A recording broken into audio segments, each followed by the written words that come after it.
প্রতিদিনই ফুসফুসের ক্যান্সার রোগী আসে। তো যারা আসে, আমি একটা কথা বলি যে ফুসফুসের ক্যান্সার প্রতিরোধযোগ্য।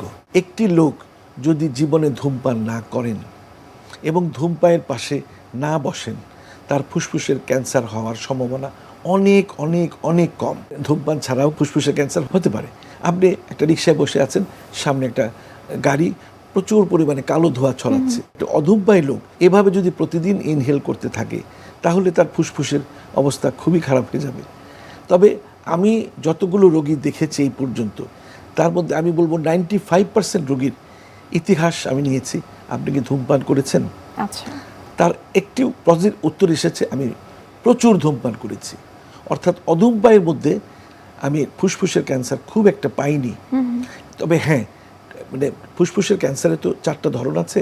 একটা ধরন আছে অ্যালভিওলার সেল কার্সিনোমা। এটার সঙ্গে ধূমপানের কোনো সম্পর্ক নাই।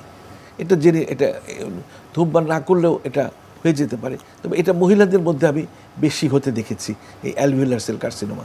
জীবনেও ধূমপান করেন নাই, স্বামীও ধূমপান করেন না, কিন্তু তার অ্যালভিওলার সেল কার্সিনোমা হয়েছে। এটা খুব কম, 10%। কিন্তু 90% ক্ষেত্রে যে স্কোয়ামাস সেল কার্সিনোমা বলুন, এডিনো কার্সিনোমা বলুন, এগুলো ধূমপানের সাথে সরাসরি সম্পৃক্ত। এই জন্য আমরা বলি যে একজন ক্যান্সারের রোগীর সারা জীবনের ইতিহাস ধূমপানের কালো অধ্যায়ে ভরা। আর ক্যান্সার ডেভেলপ করলে এটা আস্তে আস্তে ছড়াবে, ফুসফুসের পর্দায় পানি চলে আসবে, ফুসফুসের যে উপরে যে হাড়গুলো আছে সেগুলোকে খেয়ে ফেলবে, প্রচণ্ড ব্যথা শুরু হবে চেস্টে। সেই ব্যথা নিজ চোখে না দেখলে বুঝতে পারবেন না, তখন ইভেন মরফিন ইঞ্জেকশন দিয়ে তার ব্যথা কমাতে হয়। ধূমপানের এখন যদি লক্ষণ উপসর্গগুলি যদি জিজ্ঞেস করে, আমি সবসময় বলি যে সুনির্দিষ্ট লক্ষণ মানে একেবারে তো মানে কিছু কিছু আছে অ্যাডভান্সড স্টেজে। আচ্ছা। যেমন তার প্রথম দিকে দেখা যাচ্ছে যে অন্যান্য বক্ষবিধির মতোই তার জ্বর থাকছে, কাশি থাকছে, অন্যান্য ক্ষুধা বন্ধা থাকছে, ওয়েট লস থাকছে। আস্তে আস্তে যখন ছড়িয়ে যাচ্ছে, দেহের বিভিন্ন অঙ্গে ছড়িয়ে গেছে, যাকে আমরা বলি মেটাস্টেসিস, তখন কিন্তু তার আসল লক্ষণগুলো আপনি একটা রোগী দেখলে আমি বলে দিতে পারবো যে তার ফুসফুসের ক্যান্সার হয়েছে। তার আঙ্গুলের মাথাগুলো এগুলো ফুলে উঠেছে। আচ্ছা। একটা যে আমরা বলি ক্লাবিং, যেটা যক্ষাতে ফুলবে না, ফুলে গেছে একেবারে। যে ঢোল বাজালে ঢোলের মাথাটা যেটা দিয়ে বাজাবেন উঁচু থাকে না, সেই ড্রামস্টিক অ্যাপিয়ারেন্স হয়। তারপর দেখবেন তার চেস্ট পেইন খুব বলবে। আপনি ধূমপানের ইতিহাস নেন, দেখবেন যে প্রচুর ধূমপানের ইতিহাস তার রয়েছে। তার যে কণ্ঠস্বর বসে গেছে, কারণ এই যে লেফট রিকারেন্ট ল্যারিঞ্জিয়াল নার্ভটা যেখান দিয়ে গেছে, ওই ক্যান্সার করে কি এই নার্ভটাকে খেয়ে ফেলে, তখন তার কণ্ঠস্বর বসে যায়, কথা বলতে পারে না। তার কথার আওয়াজটা মনে হয় যে গরুর আওয়াজটা যেমন করে, সে আমরা বলি যে বোভাইন সাউন্ড, মানে গরুর সেই কণ্ঠ বসে গেলে যে সাউন্ডটা হয়। এগুলো দেখলেই বোঝা যায় এই রোগীটা লাং ক্যান্সারে ভুগছে। এবং বিগ জয়েন্টে তার পেইন বলবে, এইসব বড় বড় জয়েন্টে পেইন বলবে, তখন এগুলো দেখলেই বোঝা যাবে। কিন্তু তখন কথা হচ্ছে যে তখন কি করবেন।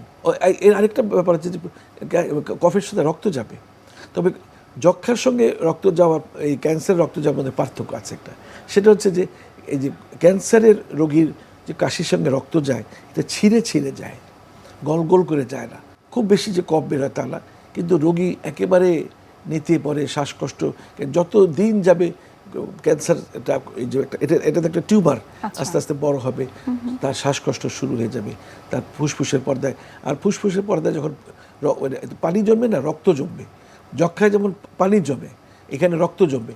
আপনি যতবার রক্ত টানবেন তাকে আরাম দেওয়ার জন্য ফুসফুসের পর্দা থেকে, আবার 2 দিন পর আবার রক্তে আবার ভরে যাবে। কত রক্ত টানবেন?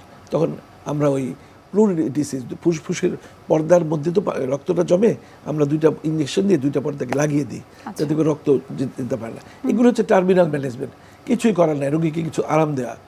তো একটা পেশেন্টকে যদি 100% সাকসেসফুলি ট্রিটমেন্ট করতে পারেন, তাহলে মনে করতে পারে মানে সে 1 বছর বাঁচবে।